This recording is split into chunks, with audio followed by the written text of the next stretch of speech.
Hackers stole a record $1.3 billion from crypto platforms in 2024 and then turned around and topped it in just a single heist with a $1.5 billion heist earlier this year.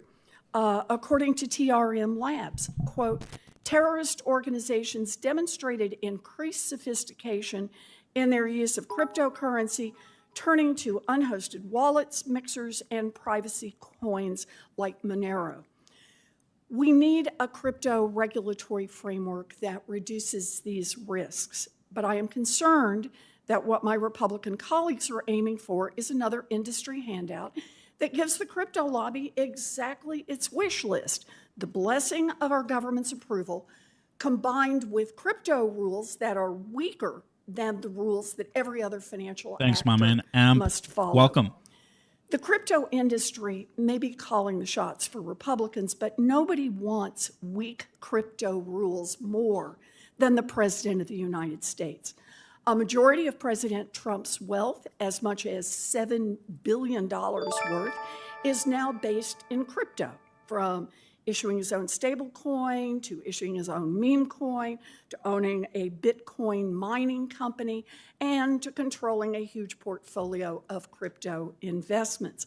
Again, according to Chainalysis, the president and his associates pocketed more than $320 million in fees alone from the Trump meme coin, while the majority $300 million of retail is crazy. who bought that same token actually lost money.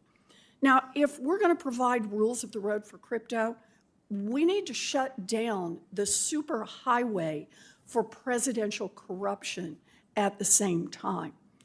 We need crypto legislation that will strengthen our financial system, not make it worse.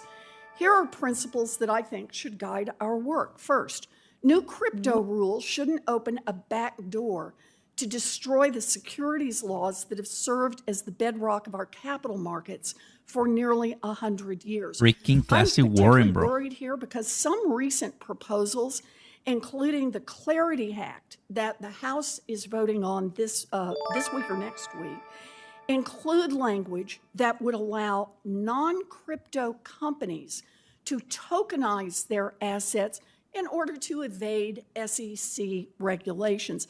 Think for just a minute about what that means.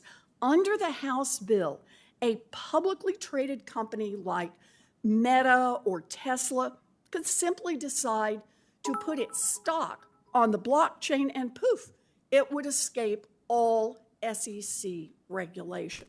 There has to be regulation, but like some sorts. Second, crypto investors should have the same protection from getting scammed or getting cheated as investors in any other asset. Doesn't have to be bigger, but it should be the same.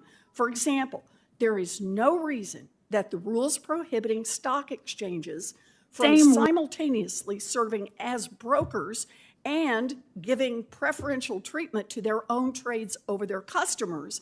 We have rules against that elsewhere. Those same rules should apply to the crypto market too. Third, ensure that turmoil in the crypto market doesn't infect our traditional financial system. And that means making sure that taxpayers are not on the hook for backstopping risky crypto bets, and that crypto exchanges, crypto dealers, and other intermediaries face strong capital liquidity and risk management safeguards so they can meet their obligations to consumers and counterparties even in times of market stress. Fourth, counter the threat of illicit finance with common sense rules to fight crime and protect our national security. Crypto service providers that act as financial institutions must be required to implement anti-money laundering programs. Republicans refuse to strengthen AML rules and close sanctions loopholes in the Genius Act, and their claim was that they would deal with this in the crypto market structure bill. Well, this is it. No more kicking the can down the road. Now is the time to solve that problem. And finally, If Congress is going to ratify a sweeping crypto regulatory regime, it is critical to shut down the president's crypto corruption.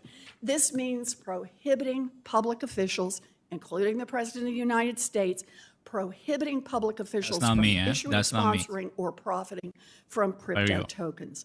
I'm looking forward to working with my colleagues to get this So, done the seems right like way. huge news Thank you, overall. Mr. Chairman. Yes, ma'am. Thank you, Senator Warren.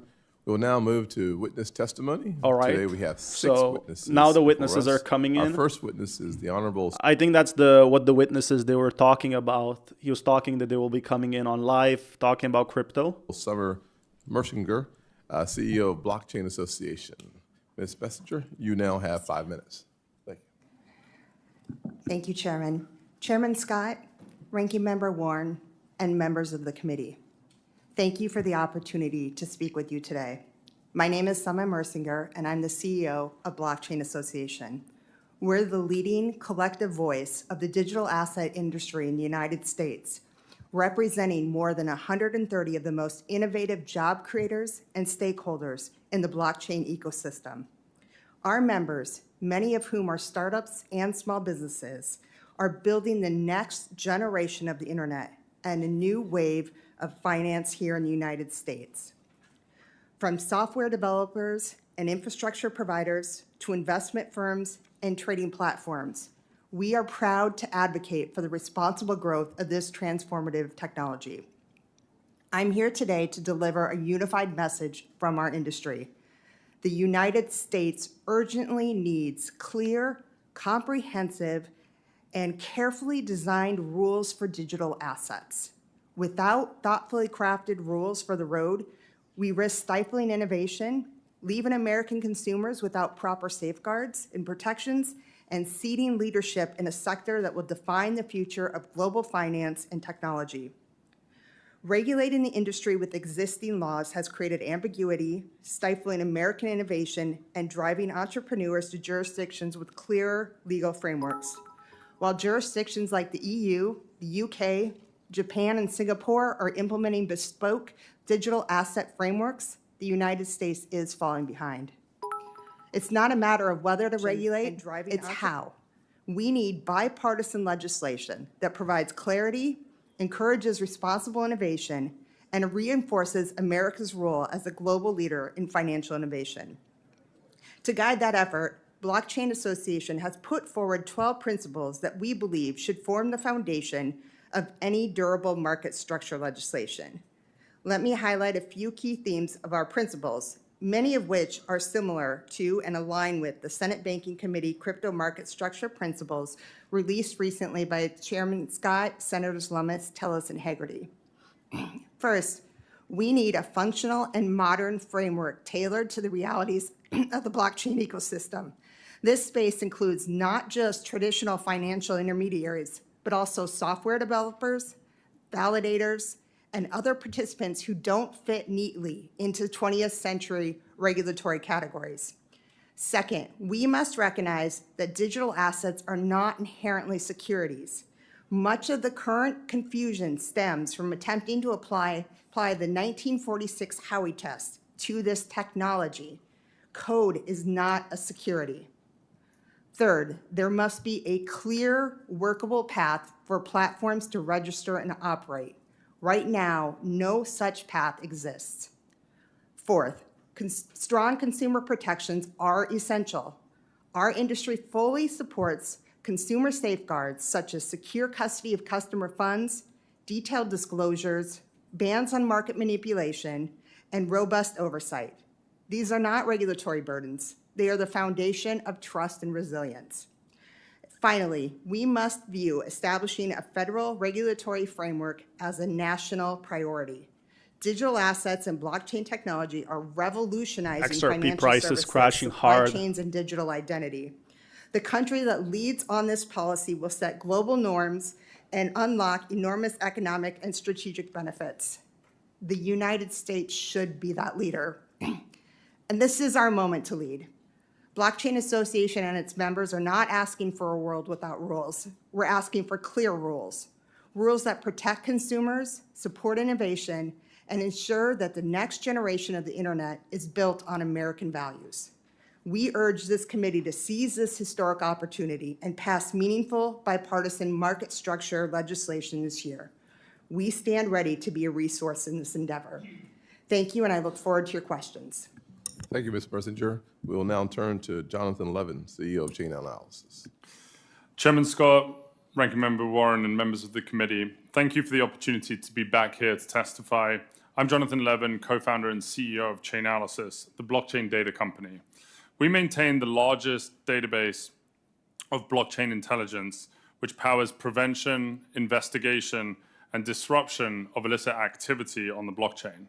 We serve over 1,500 clients worldwide, including the largest financial institutions, fintechs, and decentralized applications. We also support over 350 public sector agencies with tools, data, and services disruption to fight illicit activity. Over the last 10 years of Chainalysis, we have partnered with law enforcement and industry to disrupt some of the largest threats to our national security and public safety. We have proudly helped the US government seize over $12.4 billion of criminal proceeds. These cases have included taking down the largest online drug marketplaces, seizing funds from Hezbollah and Hamas, dismantling the largest child abuse material websites, and tackling the latest pig butchering campaigns. The power of our technology, combined with the authorities of law enforcement and the industry partnership, have proven to be a more effective disruptor of illicit activity than anything seen before in traditional finance. Our mission at Chainalysis is to build trust in blockchains. All forms of value will be transferred using this technology. We are here to prevent abuse and pave the way for all people, businesses, and governments to leverage its potential. The United States can be the major beneficiary if we get the policy framework right and allow regulators to adapt and change with the pace of the technology. I have 3 policy insights that I want to share today with the committee. First, the blockchain introduces a fundamentally new model for financial oversight. We often hear the phrase in these rooms, same activity, same risk, same regulatory outcome. But the unprecedented visibility offered by the public blockchain has to be factored into the assessment of both activity and risk. With the right tools, the public ledger becomes a powerful resource for market participants, regulators, and law enforcement to protect financial integrity. The consideration of different types of activity and risks should first use all of the available information about how these mechanisms work and the relative transparency and residual risk that are associated with these mechanisms. In contrast to traditional financial systems, the ongoing monitoring, oversight, and supervision of the system must be built first on publicly available information. Second, we need to equip government agencies to fully leverage this new paradigm. Getting the right regulations in place will require building capacity of different agencies and industry bodies to tackle the different types of risks, particularly as it relates to illicit finance and payments. It requires the government to understand the operational risks involved in the deployment of smart contracts and decentralized infrastructure and the accompanying mitigations. It requires the government to leverage the transparency and available real-time information for effective supervision. And we need to be designing compliance regimes so that all institutions can engage with decentralized technologies. Government agencies with the right mandates and a focus on public-private partnerships will lead to the type of market infrastructure that all market participants are searching for. Third and finally, the blockchain actually enhances our ability to act quickly against illicit actors. As stated, following the money on the blockchain is actually easier than in traditional finance. But furthermore, issuers of tokenized assets can actually take actions to easily freeze and seize assets. I'll give you an example. In a recent pig butchering case, crypto exchange OKX and stablecoin issuer Tether froze and then seized $225 million of criminal proceeds in collaboration with US Secret Service. The traceability and programmability of these assets is a key benefit in addressing illicit activity. At Chainalysis, we are proud to support the US government in our ability to keep the digital asset ecosystem safe, and I look forward to your questions. Thank you, sir. Next, we'll hear from Mr. Dan Robinson, General Partner at Paradigm. Right, coming after him.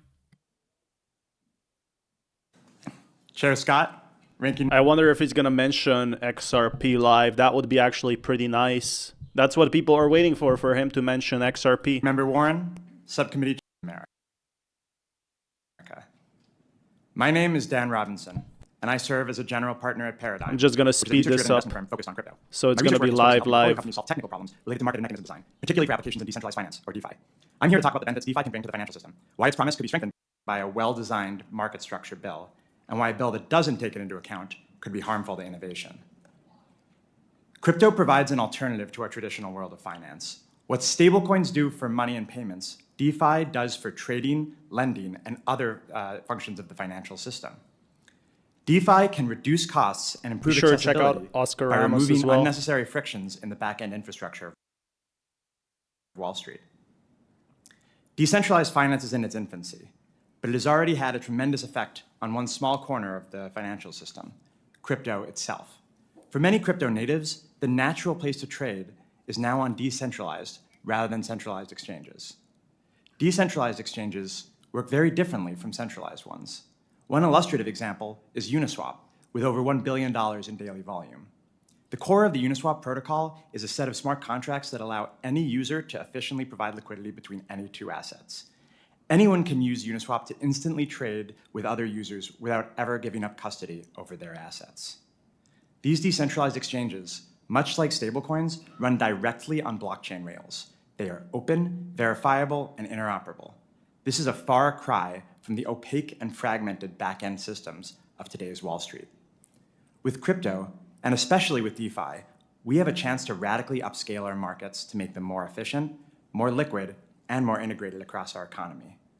DeFi infrastructure could modernize the backbone of our financial system, reducing the fees paid by ordinary investors. Tokenized stocks could lower barriers to entry for investing in American companies. And prediction markets can be more broadly brought to bear across the economy, improving our ability to foresee unexpected outcomes and hedge risks accordingly. At the same time, markets do need rules.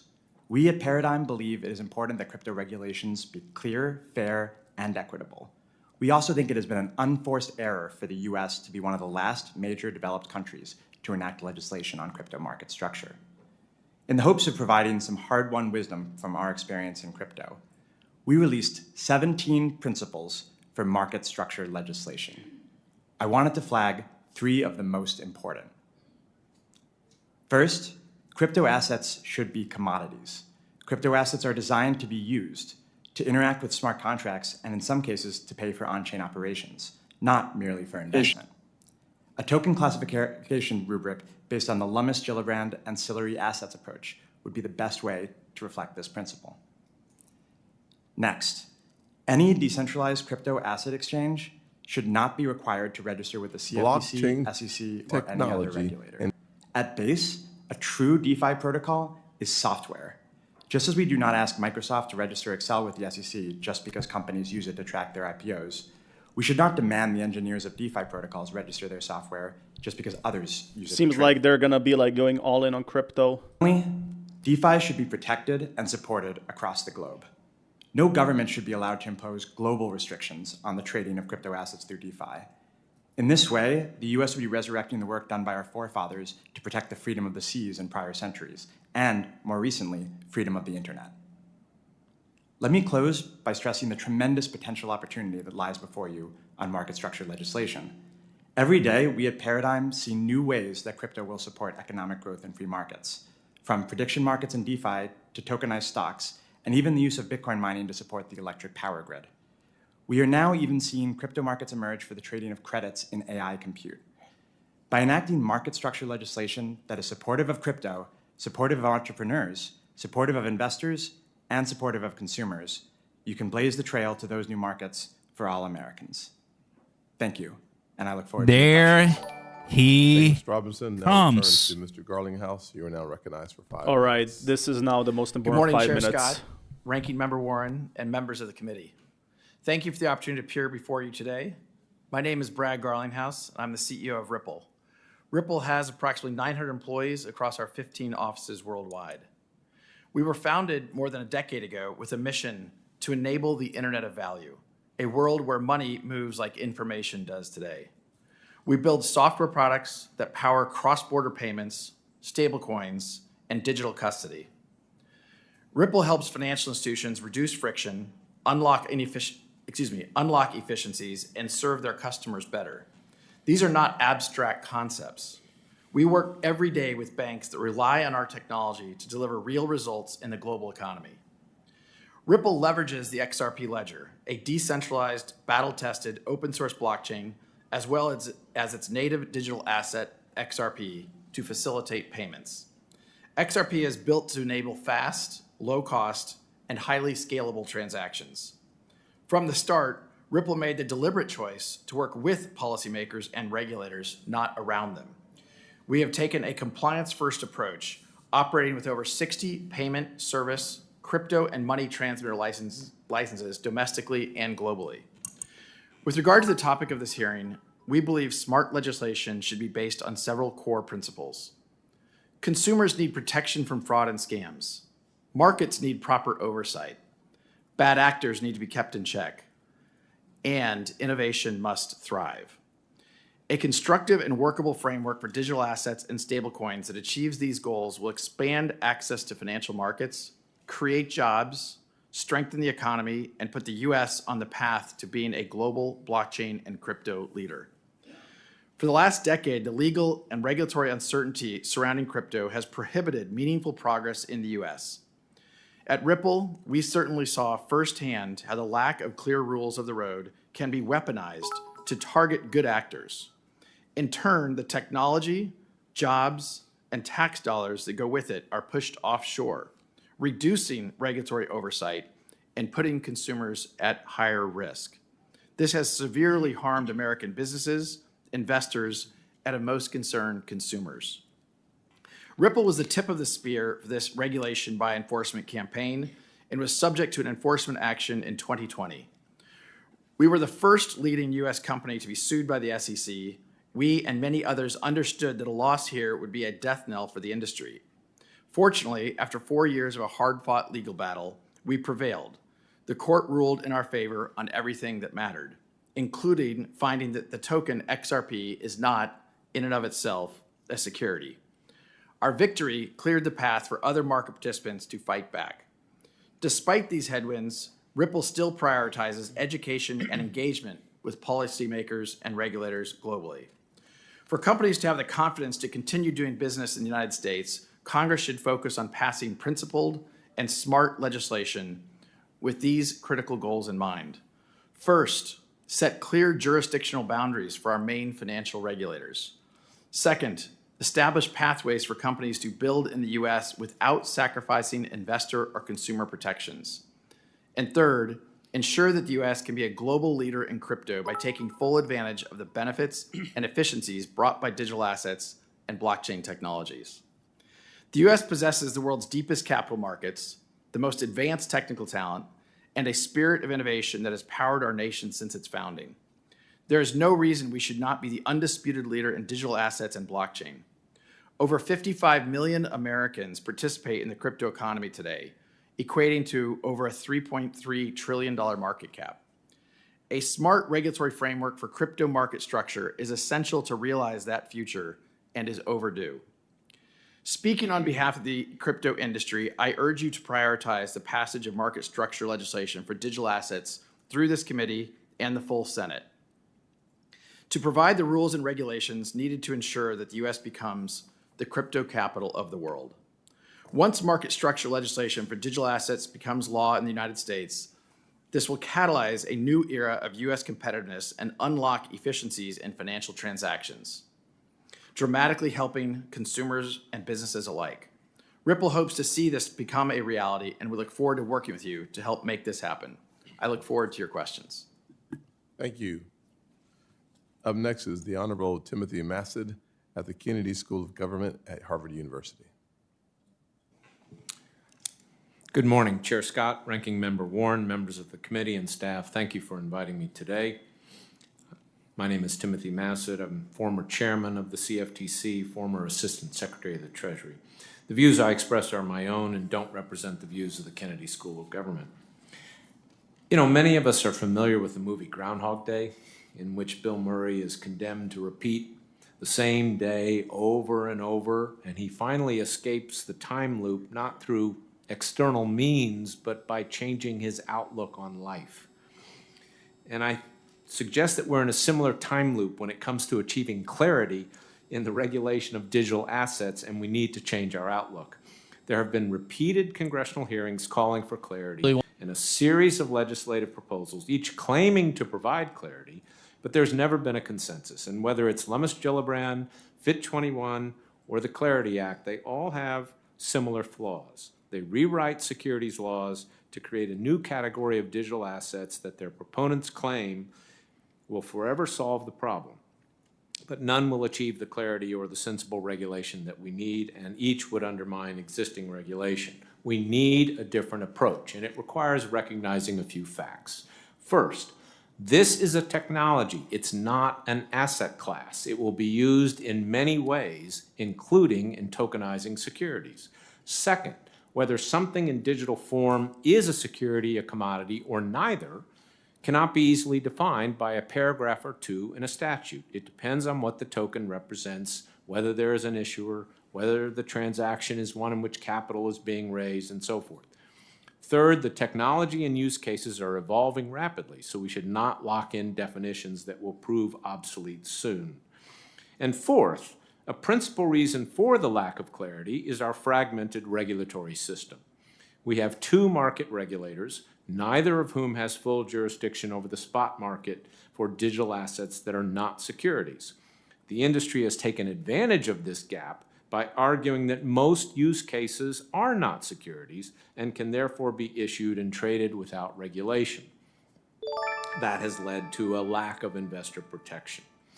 Now, the primary regulatory response to date, court cases that seek to interpret the Howey test, has also not been sufficient. It was a whack-a-mole strategy even when the particulars of a case made sense. But the solution is not for Congress to become the regulator. Instead, all these factors argue for creating a process by which the SEC and CFTC work together to provide the clarity and the necessary regulation. And legislation should provide them with the proper authority, principles, and flexibility to do so. But legislation that writes detailed rules and creates a binary classification scheme is bound to fail. Former SEC Chair Jay Clayton, who was appointed by President Trump, and I proposed this approach 2 years ago. We said Congress should mandate that the SEC and CFTC work together through a self-regulatory organization or otherwise to develop joint rules that would apply to every intermediary that trades or handles Bitcoin or ETH. Now, that was the jurisdictional hook. It establishes jurisdiction over the market without, as we said, debating classification of each token or Congress pursuing tortured rewriting of existing definitions of securities and commodities. We also said that rewriting existing law might fail to bring clarity and inadvertently undermine decades of regulation and jurisprudence as they apply to traditional securities and commodities markets. Our existing securities and commodities markets are the foundation of the U.S. economy and the envy of the world. Their strength and integrity rests on a regulatory framework that has been gradually and thoughtfully developed over almost 100 years. And therefore, a key principle for market structure legislation must be do no harm to that regulatory framework. The latest market structure proposal, like its predecessors, instead revises the securities laws in various ways that will create more confusion than clarity. For example, it creates a broad exemption for activities described as decentralized finance, which will lead to migration of regulated activity into an unregulated sphere. Decentralized activities may warrant different regulations to achieve our regulatory goals, but not a free pass. It provides an exemption from securities laws for raising funds to build a mature blockchain system, but you don't actually need to build it. You only need to have an intent to do so. The exemption isn't needed, and it will be misused. And finally, it will not even regulate all the crypto activity taking place on centralized platforms today. It will, however, provide many You're about out of opportunities time, sir, so. for smart lawyers to engage in regulatory arbitrage. Out of time. They Thank have you for your exactly time, 5 and I look minutes. forward But to your questions. Thank you, Amp. you. Appreciate it. Welcome, members. Finally, we have Mr. Richard it's nice Hinton they're from the working with University of everyone. They want to Michigan, give everyone enough University of time Minnesota because School of Law. they probably only have it for Thank you very set much, number. I'll Chairman talk after Scott, about and this. thank Ranking Member Warren for inviting me to testify today. I urge this committee and the House and the Senate to very carefully look at this bill and consider whether this bill will soundly regulate the cryptocurrency markets, the market structure. We cannot repeat the mistakes of the past. 100 years ago, there were hearings in the House and Senate to regulate the banking industry. And Congressman Louis McFadden of Pennsylvania introduced a bill that eventually became the McFadden Act of 1927. They thought they had the perfect solution to bring banking into the modern age and have the United States be the premier center for banking in the world. The regulatory structure that was framed in 1927, the McFadden Act, was informed largely by lobbyists from the bank industry, and it lasted 3 years. The banks collapsed in 1930. Congress had not regulated the banking industry, even though it said it did. Fast forward to the 1990s, when I was writing in the field of securities regulation, and securities-based swaps and derivatives were coming on the scene. And the argument was made that a securities-based swap is not a security. A stock can be a security, but not a securities-based swap that is based on that stock. And it took years to figure out how to regulate securities-based swaps agreements. Under the Clinton administration, under the Bush administration, we had years of lax regulation, deregulation of the banking sector, laws passed by this Congress, and we saw what happened in 2008. We do not want to make that mistake again. I implore you to carefully look through this bill. Listen to the industry experts who are here today. Listen to Chairman Massad. Obviously invited by Warren. As a regulator. Consider carefully whether we should be drafting, passing through Congress, a very detailed bill that locks a lot of definitions in stone, or rather take up Chairman Massad's recommendation that we have the SEC and the CFTC, the regulators, work together to respond to evolving market conditions. Consider whether it would make sense to define a stock as a security, but not the tokenization of that stock. Think through these issues. Please do not make the same mistake that this Congress has made so many times before.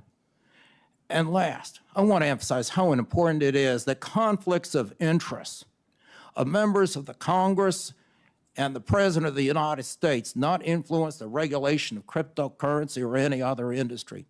Under 18 United States Code 208, it is a criminal offense for a United States government official to participate in a government matter that affects their own financial interest. A Treasury Secretary who is regulating cryptocurrency or issuing meme coins and investing in a crypto business would commit a felony. But Congress has exempted itself from that statute. Congress exempted the President of the United States from that statute and the Vice President. That is wrong. We cannot have the people who are in charge of passing legislation and enforcing legislation, implementing legislation, have conflicts of interest with their official responsibilities. That includes every member of the House and Senate. You should be divesting from crypto if you're going to be regulating crypto. And the President of the United States as well. The integrity of our financial system depends upon this. We've watched this movie before. Congress passes laws to regulate the financial sector, and it ends in a disaster because it was not regulated. Please do not repeat that mistake. We don't want to watch this movie again, and we do not want to watch a movie that is a combination of West Wing or The House of Cards and The Big Short. Please, do your jobs, represent us, the American people, protect our financial system so we never see Oh boy. again what happened in 2008, 1929, so many times before. This is going to Thank be you very interesting. much, Mr. Chairman. This is going to be a big one, fam. Enjoy. Thank you, sir. We'll now turn to our round of questions. We'll offer each member of the committee a generous 5 minutes. If you like, I'll start the questions off. There's definitely a lot to analyze here. Messenger. So much, Digital assets so and much good blockchain content. Technology could democratize finance, giving every American, no matter the background, access to financial services at lower costs with greater speed than ever before. To achieve this revolutionary potential, there is widespread agreement from industry leaders to the president and bipartisan members of Congress that we must provide clear rules that foster innovation and protect investors. And listening to you, and frankly, Mr. Levin as well, I think Mr. Levin said we need a fundamentally new model because we're talking about, frankly, a fundamentally new world. It's not new today, but it's new to those of us who are going to pass legislation. And you talked about the importance of the existing laws as we see them are inadequate and, frankly, not applicable to this new opportunity to be the crypto capital of the world. From your perspective, why is regulatory clarity so important, and what are the risks if we fail to provide certainty for innovators and everyday Americans? Thank you for that question, Senator. Traditional bank regulations are not fit for purpose for digital assets and blockchain technology. Those regulations are meant for centralized intermediaries, and that's not what we're dealing with here. We need a regulatory structure that is fit for purpose. Otherwise, this patchwork of regulations and state laws and the industry trying to piece together what is their regulatory framework doesn't work, and it's going to push and continue to push innovators offshore. The most important thing we can do is create a framework that gives clarity. The status quo doesn't work. We need to be able to have responsible innovation here in the United States. We need a framework that provides customer protections. And we also need to make sure that whatever framework we put in place, that it ensures that U.S. American values are what this new framework, or what this new technology is based on. Thank you very much. Mr. Levin, there's a common belief that money laundering is easy with crypto, but the truth is, it's not. Blockchain technology creates a permanent, traceable ledger that can help law enforcement catch those bad actors. I've said it before, so I'll say it again. It's far easier to track something that has a digital footprint than something that does not. However, some of my well-intentioned colleagues seem to think that crypto is tailor-made for money laundering, when in reality, it's a whole lot easier for criminals to hide their tracks with cash. What are the most common misconceptions regarding the role of digital assets in illicit finance? And what rules do digital asset market participants already comply with in this space? You talked about, I think it was a couple $100 million that had already been seized by working together. I think the more we illuminate how the industry is already working with law enforcement, the better we understand the digital footprint versus cash. Thank you for the question, Senator. The way that we see this market is that the majority of activity inside cryptocurrencies and on blockchains is legitimate activity. There are trillions of dollars of payments that are made using stablecoins every year. A lot of that, the vast majority of that, is not illicit activity. The illicit activity that we estimate at Chainalysis is less than 1% of the overall activity that occurs on these blockchains, which is equivalent to what we see in traditional markets, and in fact, oftentimes less than what we see in traditional markets. And so criminals themselves and gangs and whoever else we're dealing with understand that it's not possible to launder vast sums of money in these networks and that the majority of the activity is legitimate. We do see, though, that when it comes to threats, for example, with fentanyl or pig butchering or terrorist financing, the industry comes together with law enforcement to collaborate on solving these cases. And we at Chainalysis have powered thousands of investigations that have spanned international geographies, cross-national boundaries, to be able to actually capture criminal proceeds in these investigations. The centralized services that have been helpful with this are subject to the AML and BSA obligations and have been from FinCEN guidance in 2013, and so have a very deep experience in actually helping law enforcement in these instances. And it's through that public-private collaboration that we can actually, solve the problems of illicit finance. Thank you very much. Ms. Cortez, Senator Cortez Basto. Thank you, Mr. Chair, for having this important hearing. Let me start with Mr. Massad. Talk a little bit about what should the goal of a market structure legislation be that we're looking at? I think it needs to set up a process and some principles for achieving clarity and addressing this regulatory gap. The gap is that in our framework, we have no regulator of the spot market for anything that's not a security. So we need to fill that. And we need to bring some clarity to this question of when is the use of digital technology turn something into a security or a commodity.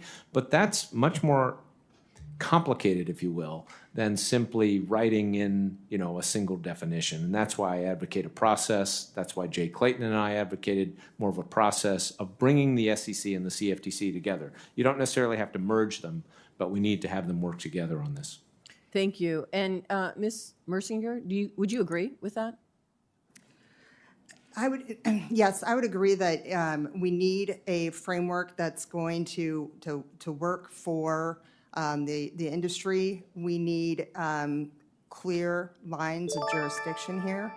And I totally agree with the SEC and the CFTC working together. In fact, they could do that right now, and they are doing that right now, working together to provide what clarity they can. But we still need legislation to oversee the spot market, and as Mr. Massad said. Okay, thank you. Let me ask you this as well, and maybe, Mr. Massad, let me start with you again. I have heard from my state's a security administrator and many of them across the country about the paramount importance of preserving states' powers in federal market structure legislation. Can you talk about why that is important?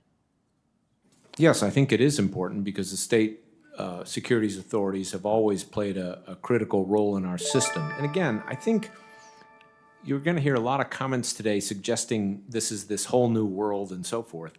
It is a technology. And we got to remember what we have going on are still, most of this activity is going through centralized intermediaries. It's not just happening on chain. So I think we still need the resources of the states as well as the enforcement resources of the SEC and the CFTC to bring to bear. Thank you. Come on, Brad, bring it home. Mr. Levin. Thank you. By the way, you did some great work with Caesar's Palace. I thank you for the work that you've done. I appreciate it. And for that reason, I understand we're all concerned They're actually about the talking good about Brad. scams This and is the huge. fraud that could occur, that quite honestly always occurs with some sort of new technology or something happening at the federal level. Our goal here is to make sure we're protecting our consumers and giving the regulators and law enforcement the tools in the private sector to go after that and stop that. Can I ask you, what are the biggest obstacles to identifying and recovering ransom payments or stolen crypto funds? Thank you for the question, Senator. The biggest barrier that we find when we're looking for money that is being stolen or has been extorted through ransom is that money can move to foreign jurisdictions where there can be non-compliant centralized entities that actually hold cryptocurrency on behalf of those illicit flows. And that's where it's really important for the United States to be able to work across different geographies to be able to prevent the laundering of that activity in foreign jurisdictions. And would you say that state and local law enforcement and regulators already have the tools they need to address those the scams?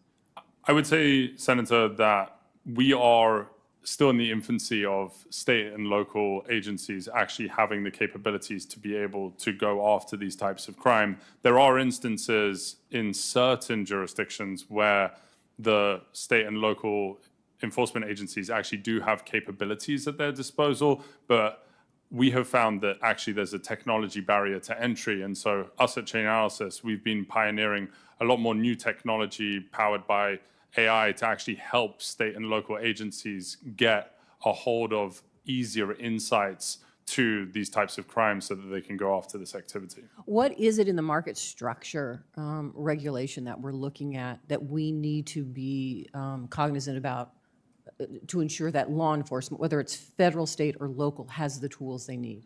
I think it starts, Senator, with the actual regulators to actually have the tools in place to monitor the publicly available information and proactively go after the types of threats that we need, rather than overly relying on a reporting structure that we've had in traditional markets. Thank you. Thank you, Mr. Chairman. Yes, ma'am.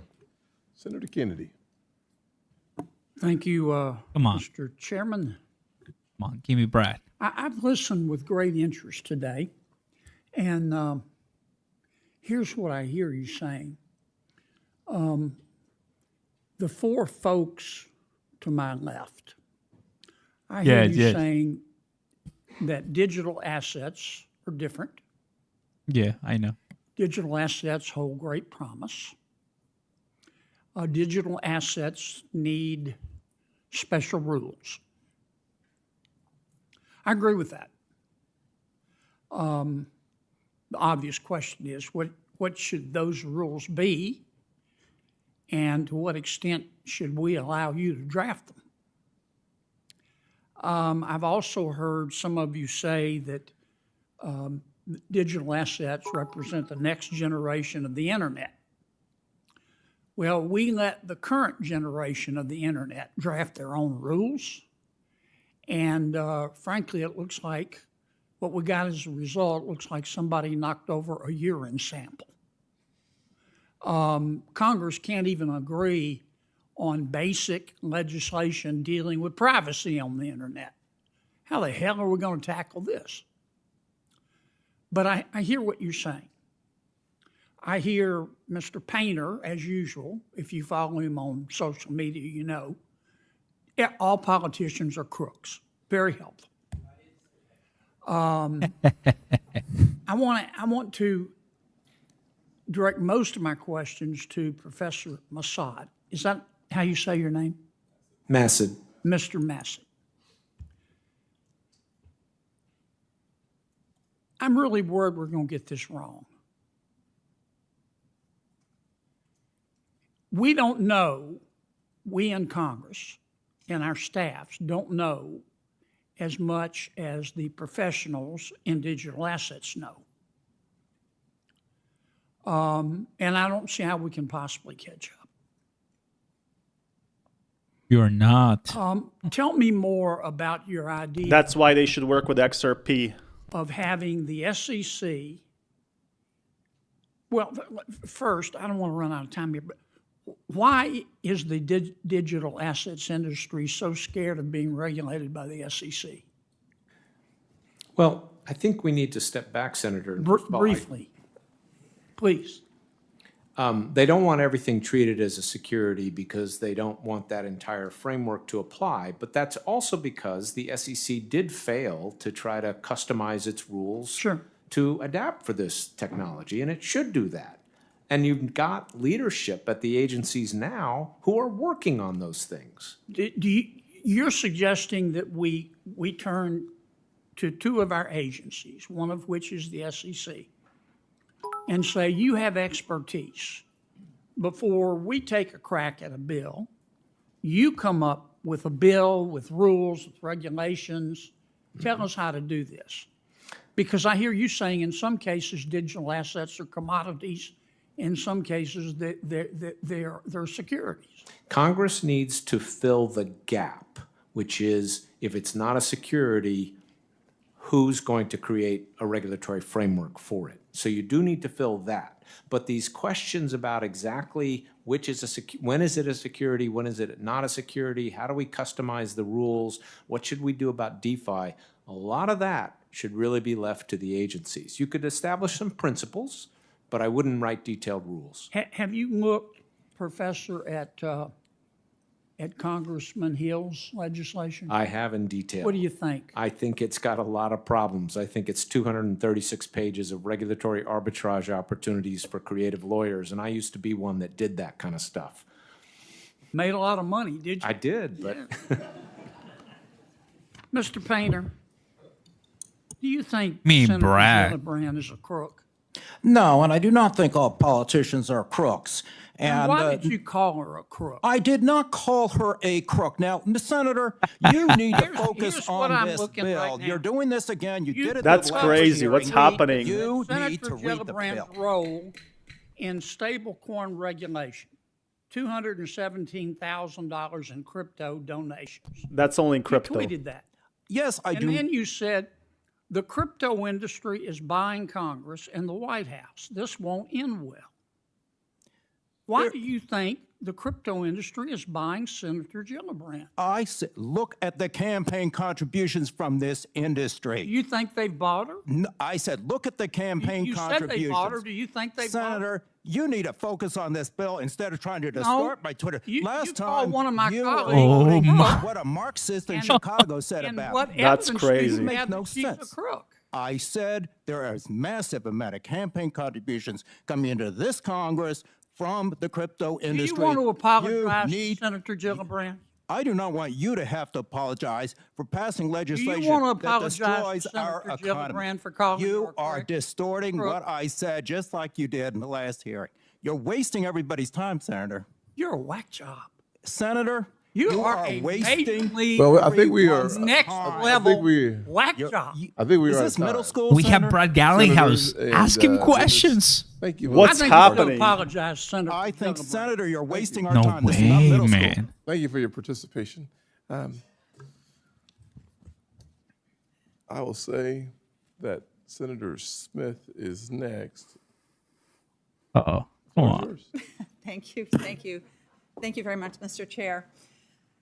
So, not so long ago, I think you could safely describe most individual investors in digital asset markets as enthusiasts, but that has changed a lot over the last few years as digital assets have become more mainstream. And I think the topic of this conversation today, looking at what sort of a regulatory framework we need for digital assets, is very important. Jimmy. And it's important that we don't provide just a stamp of legitimacy over this sector, but we are actually providing the kind of consumer protections that people need. Investors should be protected from fraud, from misleading information, from self-dealing, and from conflicts of interest by those that purport to be representing them. They should be protected from unfair and rigged markets. And those protections are going to be good for investors, but they're also going to be good for the market. So, Mr. Massad, I want to get at some of what this proposed market structure legislation should look at. And we have kind of as our, the legislation that's out there, the Clarity Act. So I'm going to just try to get at some of the issues in the Clarity Act. So as I understand it, the Clarity Act would prevent any digital asset from being regulated if it is represented as a collectible, or as art, or as something that has inherent value or utility or significance beyond its mere existence as a digital asset. Do I have that right? Yes, you do. Okay, so that seems like a pretty big loophole to me, and I want to just dive into this a little bit. So if a cryptocurrency, for example, was launched by a social media influencer, could that, in your view, have some inherent value and therefore be exempted? What about, let's say, a MEMECOIN that might get you invited to dinner with the president? Would that have MEMECOIN. potential inherent value? Yes. Tesla is worth more than several of the world's largest automakers. If it were to issue a crypto stock token, would that have inherent value? Well, that certainly would. That would be also exempted as a security. So that should be still regulated as a security. As a security, right, which is sort of the underlying challenge, as you pointed out a moment ago. So So, I mean, can you imagine a crypto asset that wouldn't have some inherent value? Well, this is the problem. It's unclear exactly what would be categorized as digital commodities under this definition. A lot of people say it would be these native tokens like Bitcoin. I would think about it this way. Most trading today occurs through centralized intermediaries. It does not occur through these decentralized Hey exchanges. guys, this keeps happening. Those centralized it keeps switching. intermediaries list several hundred tokens. It's the last The time. question is, how many of those would be regulated by this? And I think it would only be a handful, and that's a real problem. Well, exactly. Mike, this seems to me like a loophole that you could drive a truck through. Yes. And I don't think that that is an accident as Correct. this legislation has been developed. Let me touch on another issue. I think we've heard it today. Crypto industry and its promoters are sort of branding digital assets as something new, as innovative, as revolutionary, and therefore they need some sort of new or bespoke regulatory framework because the established rules for protecting investors and guaranteeing the freeness and fairness of markets don't apply. And I'm not arguing that there aren't some specific things that we need to address because of the nature of these assets. But here's an example of this.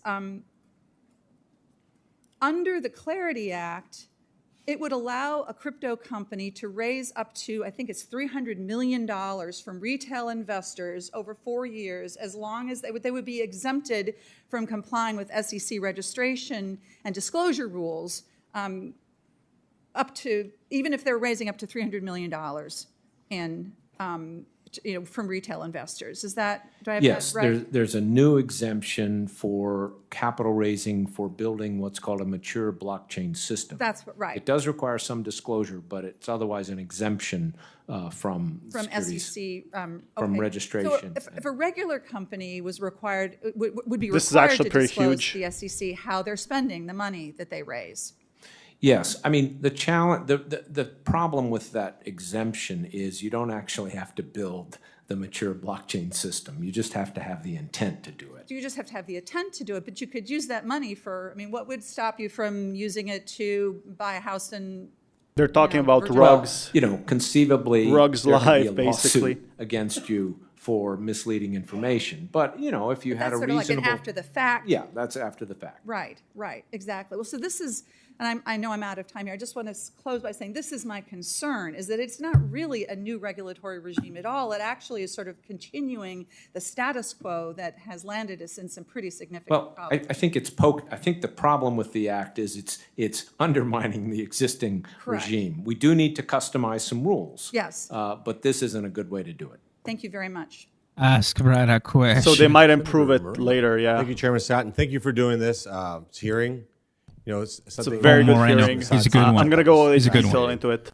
was that we've had times that we could have passed market structure regulation, and Congress hasn't done it. There hasn't ever been a market structure regulation bill marked up by the Banking Committee. So I'm just not sure where that came from. That there was this idea that market structure regulation had been attempted before. It's never been attempted. But Mr. Massad, just for your sake, I just want to clarify a couple things that you said to make sure you meant to say what you said. Did you call Bitcoin a native token? Yeah, it's often referred to as a native. In other words, Bitcoin and ETH are referred to as native tokens of So their you're, blockchain. so you're saying Ether and Bitcoin are the same?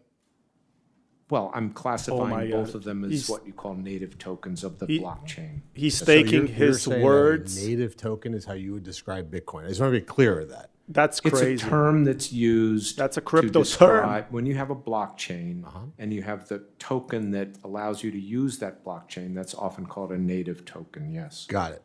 And therein lies exactly why we need to have this market structure regulation. Because the idea that we would turn over this industry to some bureaucrat working at some agency is insane. Because that would make it so that no American company would ever invest in a digital asset company in the United States of America when you had people who are just completely not lacking the fundamental technical base. This reminds me of the Facebook ad where the little old lady's sitting there taking pictures off a physical wall and the guy saying, yeah, none of this works this way. Bitcoin is a commodity. Now, so there was a lot of talk about meme coins and NFTs. So let me ask you this follow-up question. Chairman, Senator, if I may just no, say, I get to ask the question. I was the guy who declared Bitcoin a commodity. This is the great part about being senator. I get to ask you the questions. Okay. So, were you prohibited by law to cooperating with the SEC? No. Why didn't you? I did. So no, but you just said that what we should do is have the CFTC and the SEC work together. Yes. Why didn't you do that? Well, when I was there, I did that, sir. So what then I'm saying there's is so Congress much discussion. shouldn't try to be the regulator. No, hold on a second. How You're to saying you regulate solved all these crypto, they're problems going so much into when you detail. were at the CFTC with the SEC. No, so but then we why do we solved need the any? swap problems. Okay, so you didn't solve. They're all of them. arguing you so want us much. to have the SEC and the CFTC work together. But what you really want is you want Congress to abdicate its responsibilities to unelected Not at all. bureaucrats, Not such at all. as yourself. As with Jay Clayton, a Republican appointee, he agrees with me on this. Are you a baseball fan? I assume you're a Red Sox fan up there at Harvard? No, Right? I live in Washington, sir. Oh, geez, so Pete. All right, so is a baseball card a security? No. What's the difference between a baseball card and a meme coin? Sir, No, just what's the difference? How would you explain it to me technically? they're both, you could classify them both as collectibles. Is it the government's role to prevent me from paying $5 million for a 1952 Mickey Mantle? I think people should be allowed to invest in whatever they want to invest in, sir. So then, does that mean meme coins as well? If they want to buy and sell meme coins, that's fine. But So we you don't should think have I a should- regulatory framework for certain financial instruments. No. We've I'm learned talking over about- the I'm talking years about meme that that's coins. useful. I'm talking about meme coins.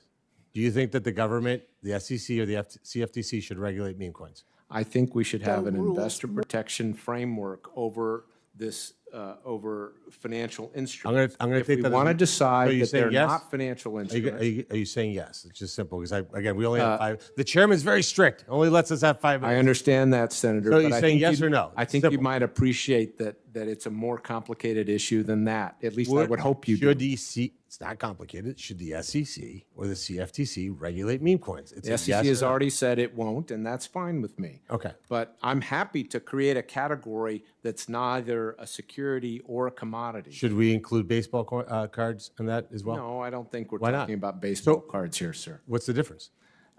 Because we're talking about a particular technology of tokenization and because blockchains. That's the focus of this here's what I matter. want. We're my not co- talking here- about anything that people trade. Here's what I want my colleagues to understand. How many business people work at the SEC and the CFTC?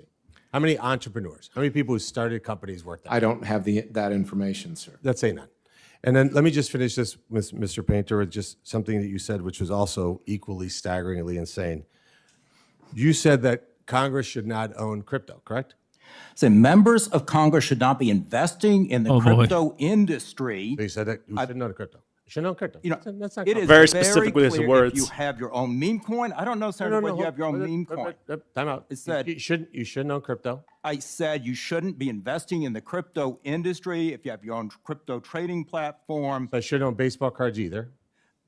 I Because didn't because talk Congress about regulates baseball professional cards, Congress Senator. regulates professional baseball. No, I said am I allowed to have money in a bank account? you should be allowed to do what executive branch officials to do, and it would be a criminal offense for an executive branch official under laws passed by this Congress to regulate the crypto industry while holding an interest in a crypto firm. That is just a law, and Congress passed that law and posted it on everyone else Marino, except for members You of want Congress. to finish your thought on this? Yeah, my point is, for some reason, I don't understand why. Maybe it's just a generational problem. It seems like the crypto industry, that people of a certain generation are just afraid of it. And that fear and lack of knowledge and having the humility to know that you just don't know the technological 90% people think it's issues here scam. has made this industry just reticent on understanding that there's a whole new world. And by the way, the 1946 securities laws should not be dictating what we're doing today. And I hope that my colleagues understand it. This is a generational issue. It's not a Democrat versus Republican issue. And if you took the time to just understand the technology, I think it would be easier for us to move forward. Come on. So we're not Give me going to have 6 minutes.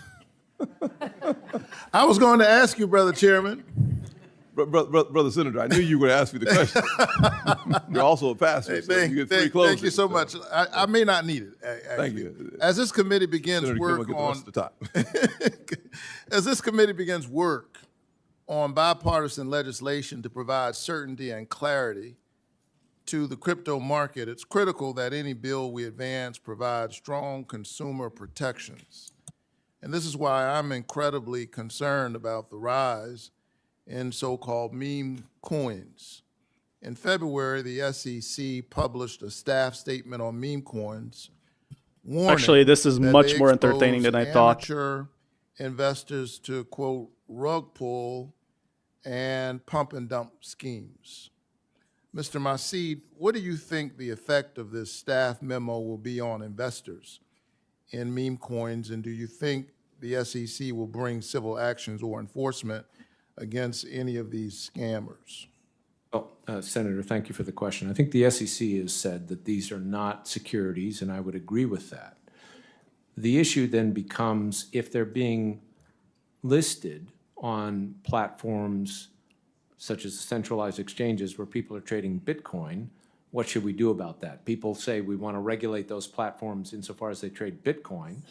We should either say they can't trade other things that aren't regulated, or whatever they trade has to be subject to the same regulations. I think in terms of immediate effects, you have these things being traded, and people can misunderstand them, can get defrauded. I don't expect the SEC or anybody else to take actions about that unless it was really a very, very serious case of fraud, and that would be up to the Justice Department. So, these issues, I think it's important that we recognize that these aren't theoretical arguments. They impact real people in their actual lives. An analysis of coins issued on Pump.Fund, a popular meme coin generating site, indicated 60% of users on the platform lost money, with 1,700 wallets suffering losses that exceeded $100,000. What do you need, Mr. Masid, what do we need to see in a Senate bill to protect consumers from meme coin scams without sacrificing innovation in the market? I think we don't have to embrace the false choice between innovation and giving consumers reasonable protection. What would you like to see in a Senate bill? Well, what I'd like to see is consistency between what we allow these centralized exchanges that are trading Bitcoin to trade and what's subject to the bill. In other words, if we're going to regulate those centralized exchanges, when we should do that, and they shouldn't be allowed to list things that aren't then subject to all those same regulations. And right now, the bill is very inconsistent in that respect because it excludes those meme coins from digital commodities, but it doesn't prohibit the listing of those meme coins on these very same exchanges. So I look forward to working with my Republican colleagues as we think about these issues. This year alone, President Trump and his family have launched a meme coin, a stable coin. Everybody wants to know memes, The Trump rug pulls. family has also indicated that they may offer a crypto wallet as well as other crypto products. They're quite active in this Look at the battle in crypto. Mr. Painter, how does President Trump's promotion of freaking cryptocurrency, seriously? including his meme coin and his family's company, They're mostly efficient negative ways about crypto, and his and administration's it's policy? mostly Guys, this is convincing them political. otherwise. If Donald Trump were the Treasury Secretary It's so political. and regulating crypto and had those interests, he would be guilty of a felony under 18 United States Code 208, the statute I referenced before, which Congress has passed and imposed on every employee of the United States government except for the members of Congress, the president, and the vice president. And this is just unacceptable to have a president who is in charge of the regulatory apparatus for any industry, including crypto, while he has such a vast interest in crypto, including a meme coin that I understand has lost somewhere around 70% of its value since Inauguration Day, I believe. I don't know who lost money on that, but I think I know who made money. Yeah. Quickly, yes or no. So do you believe that the president having an outsized role in so many digital asset offerings will lead to fair and innovative markets? I think No, it will lead to a lack of confidence in our regulatory system. Just as like this Congress, everyone's receiving campaign contributions from the crypto industry and voting on this bill, and then if a witness comes here and disagrees with you, you call him a whack job. I mean, this is embarrassing, what's going on in this town.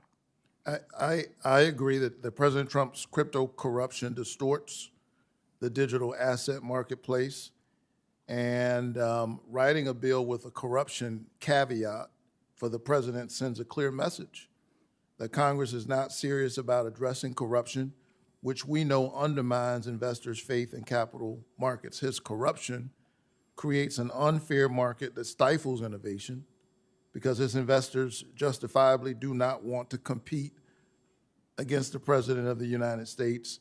Ironically, for those who want to see us do something on market structure, it seems to me that that's not a fair market or a free market. Thank you very much for your testimony. Oh, I man. have no idea who's there. You see, he said amen to the preacher. No questions to like 3 people. Yeah. 2, 3 people haven't Have so many spoken. comments for you, Senator. Haven't answered anything. Yes, sir. Lest you run over your time by 60 seconds. I want to see what happens. Maybe we'll Brad move is on going to talk more. The theater, bro. Senator A Haggerty complete theater. Thank you, Mr. Chairman. Go ahead. I really appreciate the leadership that you've demonstrated in this important area. And I also want to commend you and thank my colleagues here on the committee for your actions to support our recent Genius legislation. Yes, sir. That provides It's a good much one. needed regulatory certainty in the area of payment stablecoins that I think we desperately needed. And I've also been amazed and very pleased in the wake of that to see the energy and the enthusiasm behind market structure legislation. And I'm very pleased to see this esteemed group of folks here today that are ready to testify to help us with that. For too long, the lack of intelligible definitions, jurisdiction, and pathways to registration from our regulators have forced digital asset innovation beyond our borders.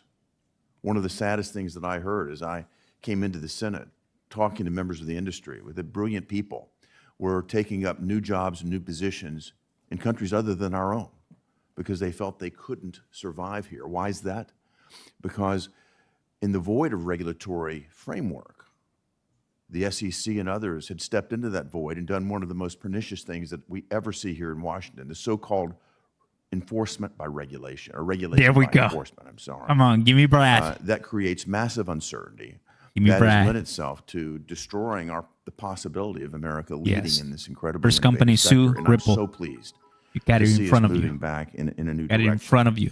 So, Mr. Robinson, I'd like to start with you, if I could. In your testimony, you discussed the importance of limiting developer liability so that developers can freely build applications here in the United States. And to be clear for my colleagues, without this sort of limitation, developers could be held legally liable for the actions of third parties with whom they have no relationship. So, Mr. Robinson, would you talk with us about how you perceive the Senate's role in establishing market structure regulation that would effectively address this policy issue? Thank you, Senator Haggerty. This is an issue that's very important to me as a software developer myself, and I care about this a lot, and a lot of my fellow engineers in the industry have been very concerned about the potential for regulatory actions going after software developers just for publishing code. We think it is very important that the Senate include a protection shielding developers from liability, and in fact, the Blockchain Regulatory Certainty Act, which was adopted in the House as part of the Clarity Act, does address exactly that, and I would encourage the Senate to include similar language in the bill that they pass. I appreciate that. Ms. Mersinger, I'd like to turn to you. And here I'd like to talk about the jurisdiction with the CFTC and the SEC, an area that you know a great deal about. And we're trying to delineate and establish the appropriate regulatory authorities between the two agencies, the CFTC and the SEC. And I'd just like for you to explain to my colleagues and for this audience today why it's so important that we ensure jurisdictional harmony between these organizations. Thank you for that question. To your point about regulation to enforcement, when the only regulatory actions that are occurring are lawsuits and legal settlements, there's no clarity, and you have a situation where those who want to follow the law and do the right thing, one, are worried to innovate here in the United States, but they also are not sure where to go to follow the rules. Mm-hmm. And so we have to have clarity around what is the right regulator and who is overseeing these markets. And from my experience in the CFTC, one of the things I'll point out is the CFTC has broad anti-manipulation and anti-fraud enforcement authority over commodity spot markets, but they do not have regulatory jurisdiction over those same markets. So the CFTC could only come in after fraud or manipulation had occurred. There was no regulatory oversight. So providing that regulatory framework so that you have a regulator overseeing these activities will help prevent, regulation through enforcement, because you will have the examiners, you will have the regulators looking at these businesses and ensuring that they're following the laws and the regulations, rather than having to come in after something bad has happened and bring enforcement cases. Got it. Thank you. Mr. Garlinghouse, I'm going to turn to you with a related question. We're trying to calibrate an appropriate regulatory framework here for the digital assets arena. One of the concerns I have is, rather than engaging with technologists, with people in the industry who are actually at the cutting edge of innovation, lawmakers, regulators could actually try to force the digital assets markets into outdated regulatory frameworks. I think that would stifle innovation, that would put us at a great disadvantage. And as we think about it, there are certain factors that are unique to the digital assets ecosystem. And what factors would you emphasize that we focus on as we think about an appropriate regulatory framework moving forward? Thank you, Senator. I think there are unique aspects that need to be thoughtful and applied potentially uniquely to any legislation around this. That said, I do think that where Mr. Massad and I disagree is that depending upon an SEC and CFTC to work together assumes good faith appointed officials in doing that. What we have seen Finally, we have Brad talking. The SEC actually sowed confusion in the marketplace. They took contradictory positions. Under Chairman Gensler, they took actually contradictory positions in different court cases, which actually created more confusion.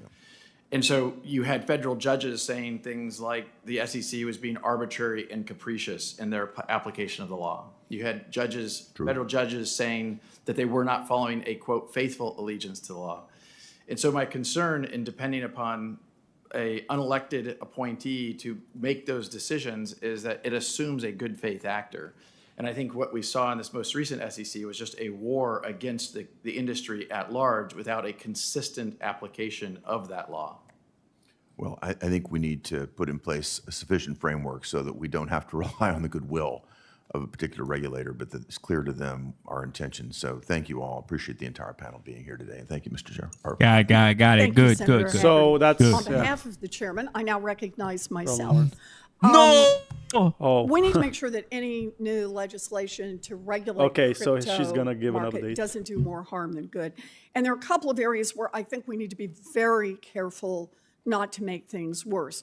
First, we cannot pass any legislation that eats away at the SEC's current jurisdiction to regulate traditional securities. Now, Mr. Massad, you were chair of the CFTC and you were Assistant Secretary for Treasury for Financial Stability. Could market structure legislation make it possible to structure a non-crypto product so that it dodges our security laws? Use something like Tesla stock as an example. Yes, it certainly could. If you, for example, provide an exemption for activity on decentralized trading protocols, and that's a very broad exemption, then you could tokenize Tesla stock and have it traded on that protocol, and it could be exempt then from 34 Act trading requirements at least. So in effect, we start to repeal the SEC as we've had it for traditional. It could certainly undermine their authority substantially. It's critical that any crypto regulation bill we pass does not have massive unintended consequences. And I think those are unintended consequences for everyone, but consequences that would reach far beyond the crypto market and take a tire iron to the $120 trillion golden egg that is America's capital markets. So I think it's an important note we have to do in regulation here. There's another problem that we've got to face, and that's corruption. President Trump has made it impossible to have a conversation about crypto legislation that does not address his most successful grift. According to a recent New York Times analysis of the president's financial disclosure, I think they're crypto is focusing a now lot the biggest on source regulation. of President Trump's wealth. In the past 7 But months, how can he they has improve become the crypto? most Like successful about president in XRP, they should history focus that at more. making money off his time in the Oval Office, and he's done it using crypto. Now, Mr. Painter, if Congress passes a bill creating a new federal regulatory framework for the crypto market, what will happen to the crypto market? Is it likely to grow? It will grow substantially. Okay, and what will that do to the value of President Trump's meme coin? It will make him very rich, even richer than he already is. And what about the value of his stable coin and his son's Bitcoin mining operation and his family's crypto holdings? And The on and same. on? The Trump family will become very, very wealthy as the prices go up and the bubble rises. So if we create a new federal regulatory framework for the crypto market, the president and his family stand to make a whole lot more money. So, Mr. Painter, if the president and his family own billions of dollars in crypto, if Congress passes a crypto bill, who will claim the power to appoint and the power to fire the regulators that will implement whatever new rules are put in place governing crypto holdings? The President of the United States, and he is now also claiming the power to fire the members of independent commissions, and that will include the Commodities Futures Trading Commission and the SEC. Okay, so you were President Bush's chief ethics counsel. Can you think of another time in American history when a president of the United States held such power over regulators, the very regulators who would determine the value of the president's own net worth? Never. We have never had, since the Civil War, a president of the United States with substantial financial holdings that are conflicted with any official duties. This is unheard of. And now it's not just real estate, but Donald Trump recently is into crypto, even though he said that it was a scam just a few years ago. He's now into crypto and into social media industries he did not have in his first administration. Well, we need clear and strong rules for the crypto market, but the proposals I've seen so far undercut the investor protections in our traditional capital markets. They harm our national security, and they supercharge the value of President Trump's crypto grift. We need crypto regulations that actually regulate the industry. We don't need another giveaway to a handful of billionaire insiders. And with that, I conclude and not only call on Senator Britt, but hand the gavel to you. Thank you very much, Ranking Member. I appreciate the chairman for holding this hearing today and being serious about creating a framework for digital assets in the United States, and certainly appreciate all of you and your willingness to be here with us and testify on this important topic. Obviously, it's a very complicated issue, a lot of moving parts. We've seen some fireworks today. One of the primary points is just around definitions. You know, how do we properly define digital commodity versus digital security, and what does that actually mean for the role of our regulators? We know digital asset securities can share many characteristics with traditional securities, but they're not inherently Seems like they're changing the a same, lot, and yeah. Regulation needs to reflect Like that. they're mentioning Trump so like much, applying, and traditional what happened with regulatory Trump token. I think there's gonna be like more decentralized details on that, and finance system CoffeeZilla made a doesn't video on it, so who knows what's gonna happen with that? It's gonna be talked a lot. For developers and for startups, and how we Be right actually back, guys. strike the Be right back. balance between the two. I've seen firsthand what happens to our small businesses and our small financial institutions when you have overregulation, and it becomes unsustainable. So my first question is actually for Ms. Mersinger. We are dealing with a rapidly evolving industry here, and we can't predict every change. Restroom break. Right? Be back. So how do we create a framework that puts up the proper guardrails and the clarity that we actually need today without locking in rules that quickly become outdated? I'd love your thoughts on that, and kind of your thoughts on how we approach that. Thank you for that question. And I will say, as a former commissioner at CFTC, I believe this is a reason why there is so much interest in having the CFTC as a regulator over the digital spot market. It's because they have a principles-based regulatory regime, which provides that flexibility. So as technology changes, those companies, those startups, those small businesses can still operate and fulfill their regulatory duties, but not be subject to a prescriptive regulatory framework that locks into place the technology and the systems or the processes they're using when it's put in place. So I think the most important thing you can do is have principles-based regulatory regime and prevent having prescriptive regulations around this industry. Are there kind of permanent and durable mechanisms that would actually encourage innovation? I guess my question, has the regulatory sandbox been beneficial in this regard, and kind of sort of how do you see that playing out? Yeah, absolutely. There's been talk about sandboxes being a helpful tool. Okay. Both the SEC and the CFTC have exemptive authority that they can use. There's the ability to use staff no action letters and relief. So there are. Would you recommend that? Yeah, there are a lot of tools in place that they can use to still oversee and regulate the space, but not stifle the innovation that is occurring and developing. I'm going to shift gears real quick in my remaining time. Mr. Levin, I've heard the narrative that digital asset transactions are completely anonymous and beyond the reach of law enforcement. I disagree with this. As with any financial instrument or new technology, there's always going to be bad actors. And we should, of course, where any loophole exists, we should find it and close it and not enable illicit activity. But from my understanding, blockchain technology actually can offer an enhanced level of security, perhaps even more resistant to manipulation. And transactions on the blockchain offer a unique ability for tracing and tracking, including analyzing trends on the ledger. So, Mr. Levin, can you speak to this, both to the narrative that digital assets are untraceable and to what type of tools are available to identify and to actually combat bad actors? Thank you, Senator, for the question. This is exactly the business that we at Chainalysis have been building for the last 10 years. We build tools and technology that actually allows law enforcement, regulators, businesses to actually track and trace cryptocurrency with the relevant context about where to get additional information if there is some sort of investigation or some sort of disruption action that needs to happen.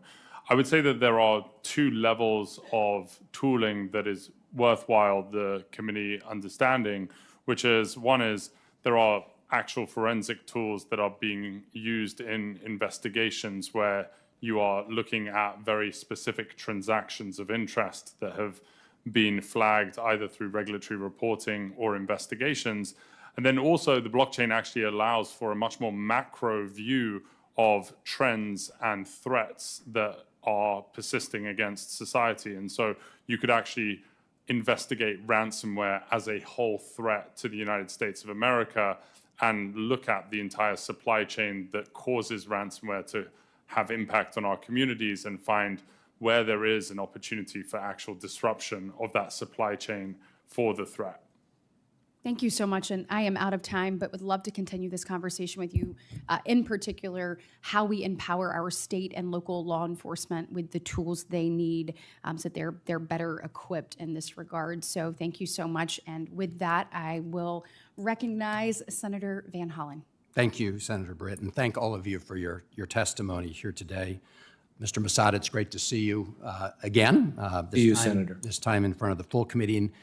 And Senator Britt's question is a good place to pick up because in Baltimore City, a number of years ago, you may remember, we experienced a ransomware attack.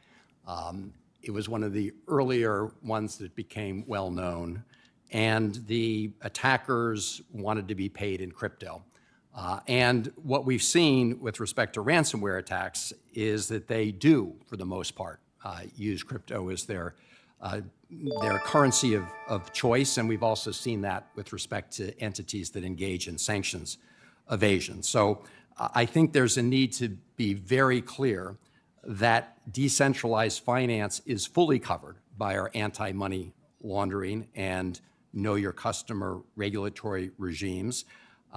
As we heard, there has been improvement in blockchain technology, and blockchain technology does have some of these important features that could make it easier to track transactions. But the fact also is that about $2 billion was lost in crypto security incidents in the first quarter of 2025 alone, nearly the entirety of what was lost in all of 2024. We have crypto mixers, cross-chain bridges, and other methods to obscure the movement of cryptocurrency. So it's not enough simply to state that we're going to ensure that crypto is subject to BSA and other regulations. We need effective supervision and enforcement. Can you talk briefly about what challenges you see today to getting from where we are to that kind of enforcement that would be necessary to oversee them on parity with the current laws? Certainly, Senator.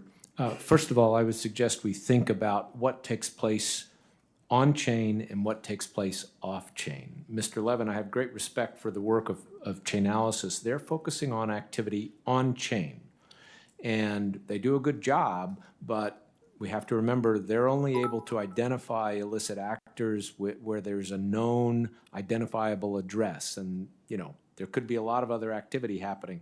So I think we need better monitoring by issuers of digital assets, such as stablecoin issuers, need to be monitoring the chain, need to be applying risk analysis techniques and so forth. With respect to off-chain activity, though, that's where a lot of illicit activity takes place. It takes place through centralized intermediaries. And what Chainalysis does doesn't really reach that. And that's why we need an entire regulatory framework around these entities. We need to prevent wash trading. We need to make sure they're doing a good job on beneficial ownership. And finally, I think we need to give the Treasury Department more tools to enforce sanctions, to enforce money laundering.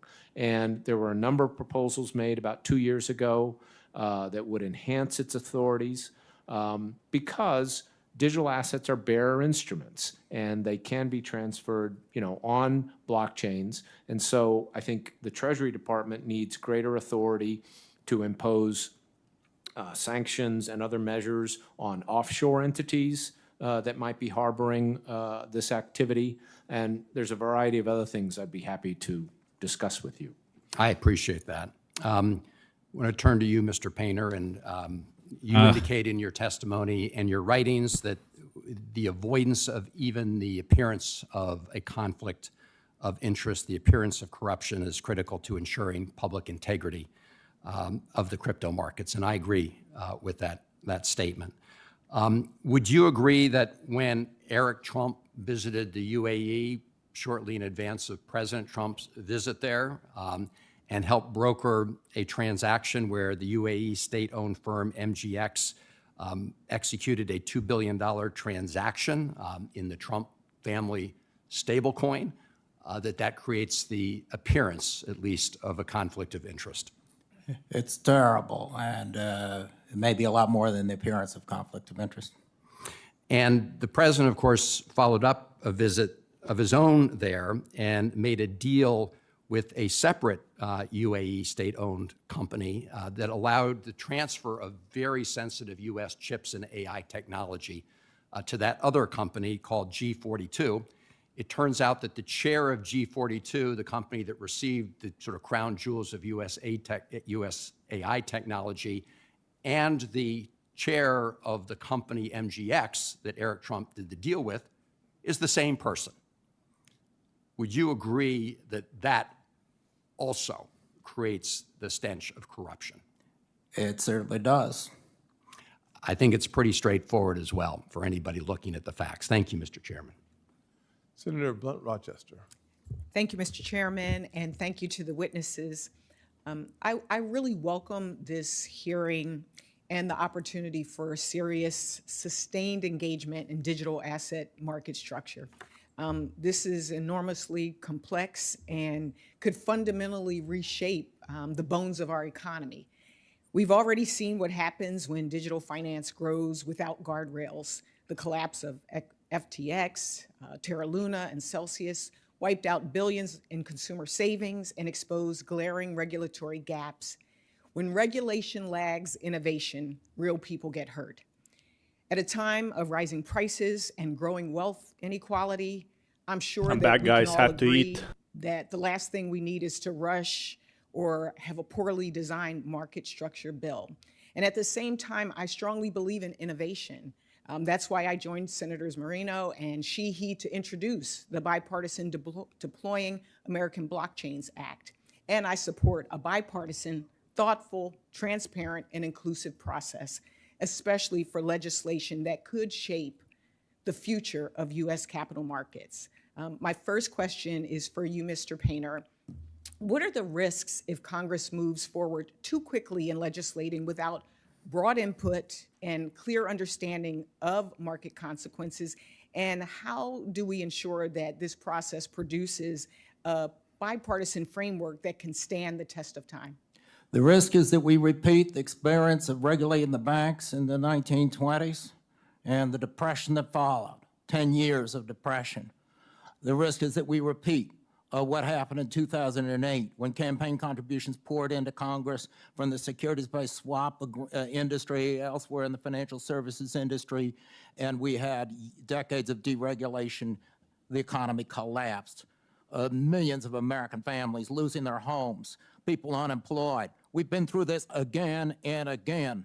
And this Congress needs to get it right this time and carefully read this bill and listen to witnesses, including the witnesses who might not disagree. And instead of the personal attacks that I've experienced today, some dignity from this Senate, care in drafting this bill and thinking about the American people you represent. We do not want another economic collapse caused by deregulation of the financial services sector.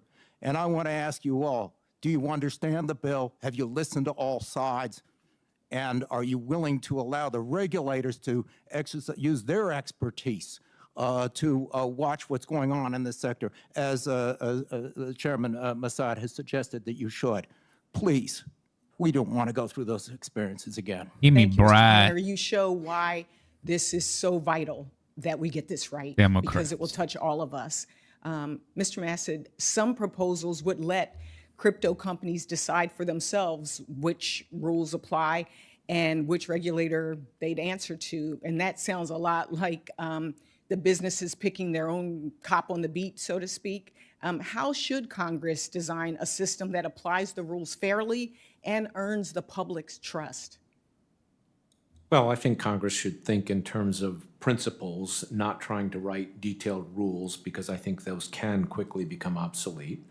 I think number two, Congress does need to fill the gap in regulation that we've talked about with respect to the use of this technology for things that aren't securities.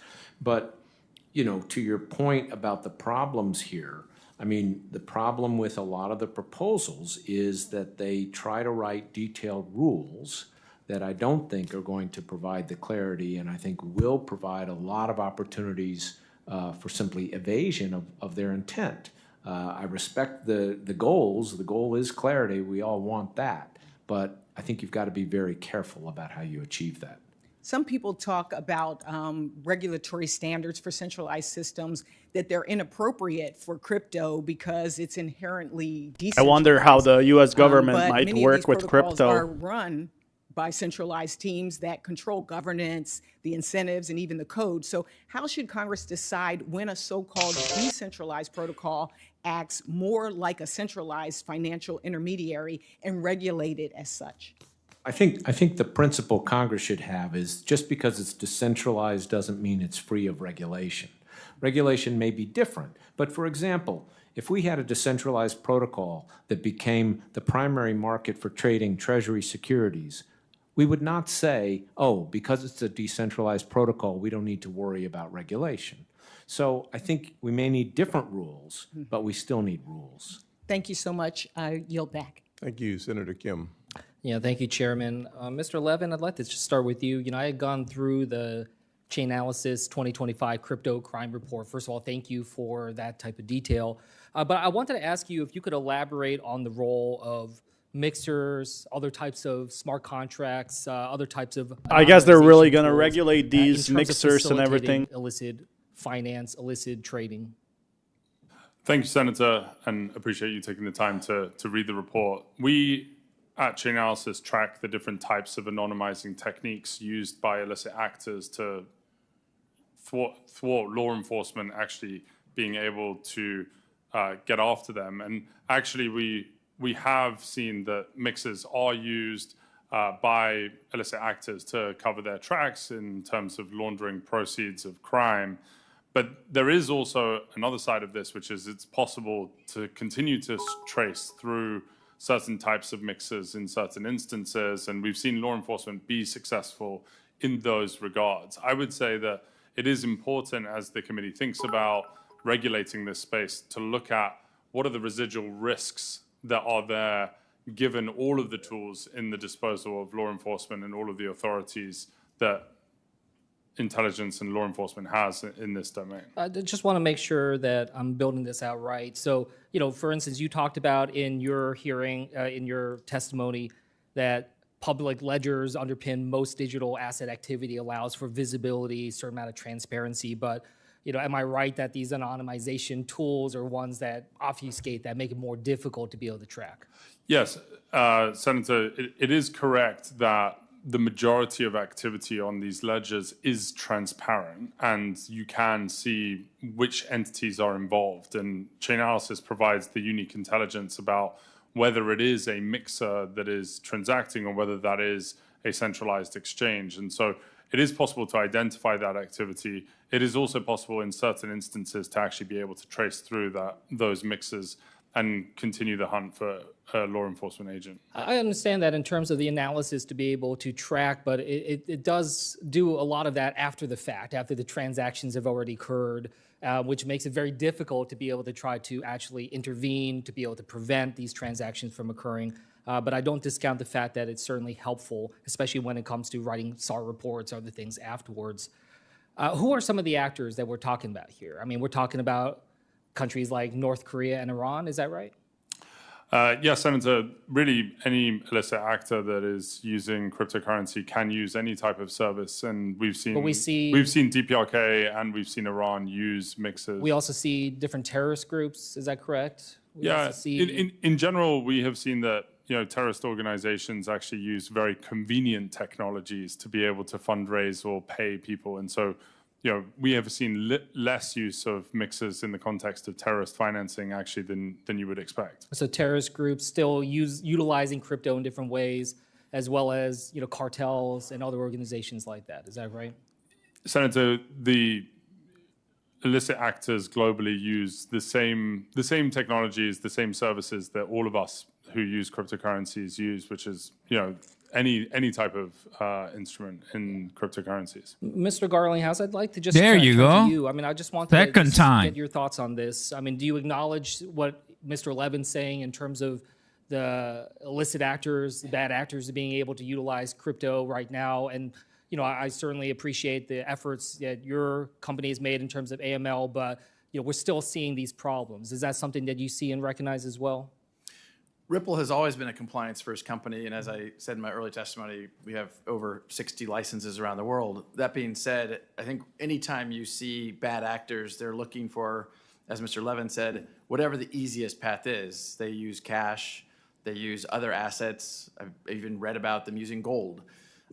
So certainly they're also experimenting and trying to use digital assets. I think the good news has been, in many cases, they don't often understand how traceable and trackable that actually is, and it's more trackable than obviously cash. Yeah, but we're still seeing the anonymization tools being utilized, and again, a lot of that is after the fact. The difficulty, I mean, we saw North Korea right in front of the world be able to hack and take billions of dollars. That was crazy moment in making, basically. We had difficulty to be able to actually intervene. I don't discount the fact that we're never going to be able to stop it all. We can't stop it with cash. I think the problem that I see is that I used to work on counter-terrorist financing, and the sheer scale of this is enormous. It's an industrialization of North Korea's ability. They don't need to counterfeit anymore. They're finding ways to be able to do this. So I just hope that we can work together with industry, because I believe that industry doesn't want to have crypto be able to utilized in this way. I worry about the trajectory, what it might do to evade sanctions and other types of efforts.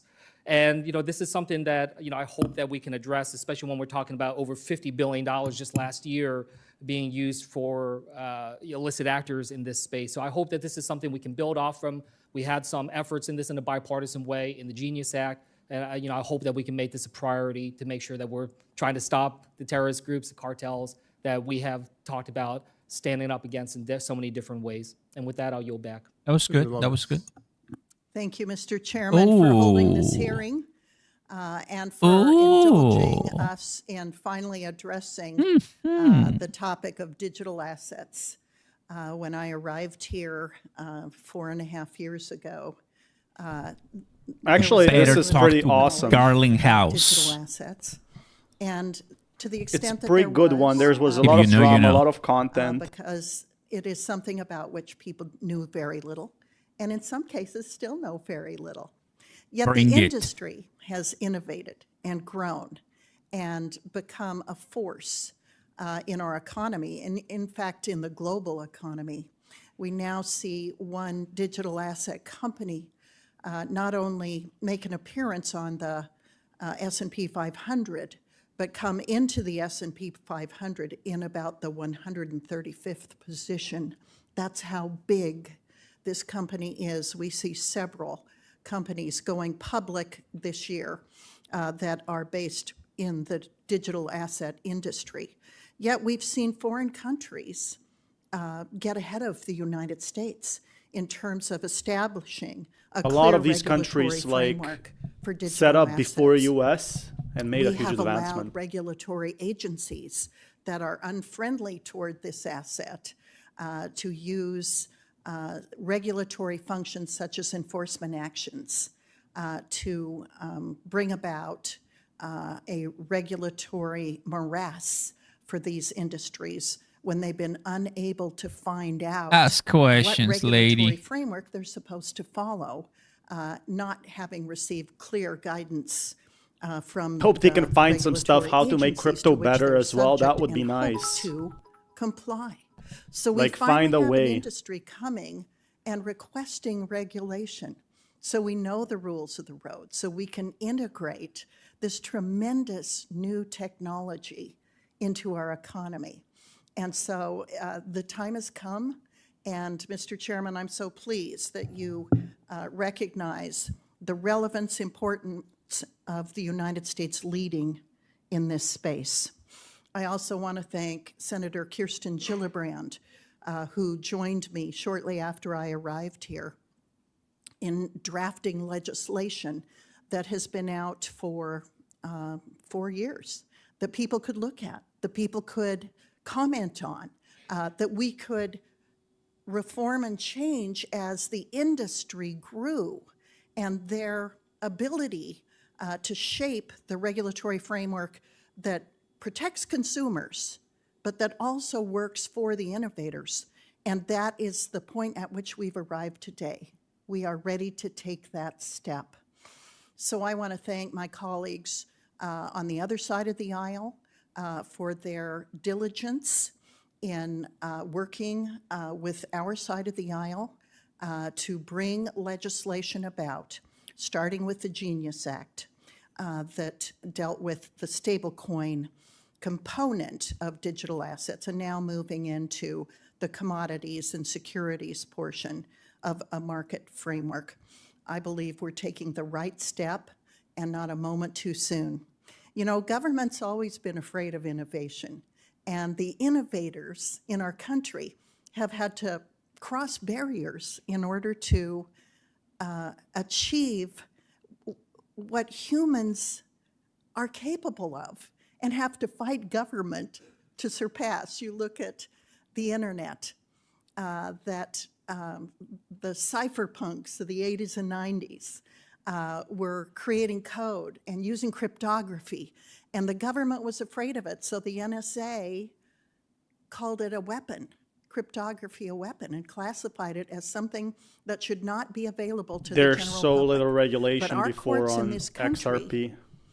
decided that cryptography and code writing is protected free speech under the First Amendment. And that was a game changer. It made it possible for those very brilliant minds to make available to each other through open source The XRP price didn't even move a bit. that made it possible. That's crazy. In 2009, for the first digital assets to appear on the scene. So now we're at the point where, from 2009 and where we are today, we have a mature industry that is asking us to provide clear rules of the road. And as people responsible for the government and as members of the banking committee, we're in the right place at the right time to help these innovators take their rightful place in the global economy as an asset that is important to our country, that is important to individual freedom, that is important to the unbanked and underbanked, and that will make available to people the opportunity to grow assets that are capable of increasing in value, as opposed to our own U.S. dollar, which is by design decreasing in value. Classic Mr. Chairman, Bitcoiner. your leadership in this Classic effort Bitcoiner. is deeply appreciated by I guess they want and I to look mostly forward to focus on working with Bitcoin, Really? not XRP. No questions. and other people Went in literally from Oh. 240 to to bring this 238 to legislation down to I see how it 235. is. Senate, to the House, and to the President's desk. Went from Thank you 240 so to much, two Mr. to Chairman. 240 to 230, back to Your leadership on 235. Such an important topic, and I will say We got a this lot to talk through about some of my, this. necessary Wow. comments, and then I'll close with a couple comments about Senator Lummis and Gillibrand and others. For senators who wish to submit questions for the hearing record, those questions are due 1 week from today, Wednesday, July 16th. To our witnesses, you will have 45 days from that day to submit your responses to questions for the record. Thank you for your attendance to the panel today. In closing, I'd like to thank you for your time. I thought your testimony today was some of the best testimonies I've heard in my 10 years on the committee.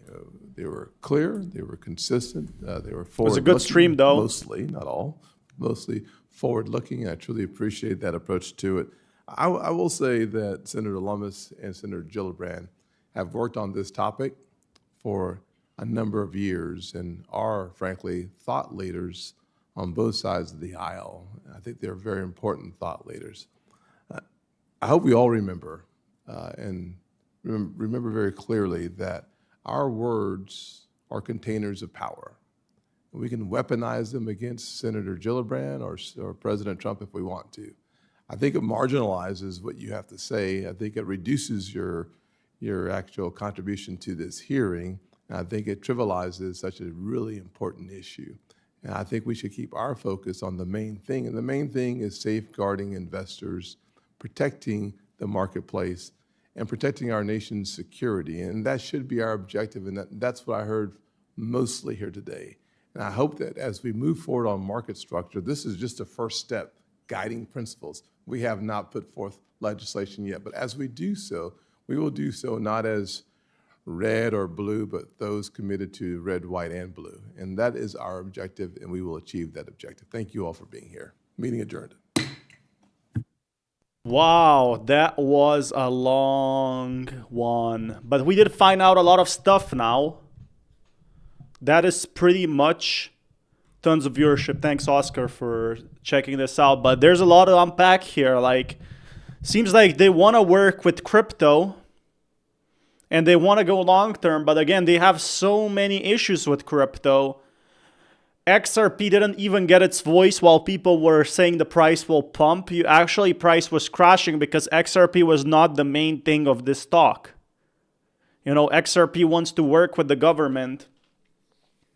And here we see basically these big corporations and government, it's concerned. It's concerned, and it wants to protect people because they talk about meme coins, they talk about Trump, they talk about so much regulation stuff, and that's what happens. Most people consider that first before they buy any meme coins, before they buy any cryptocurrency. They first think, hey, why should I buy this meme coin? It's a scam. And that's what also people were trying to find out. how can we fix crypto? Because who's in crypto right now? In crypto, most of the people are not retail investors. The most big money you see is either institutions or people buying tons. So, you know, they already are very passionate about it. Here, we can actually see a very, very crazy thing. There was a lot of drama as well on this one. We got a ton of tweets to do and check. So look at that. So much news, which is pretty much insane. Like, with that being said, what do you guys think? I think at the end of it was pretty well. Was not bad at all. But there are things that I would like rather to discuss them. Like, they didn't mention XRP that much. Brad got his 5 minutes.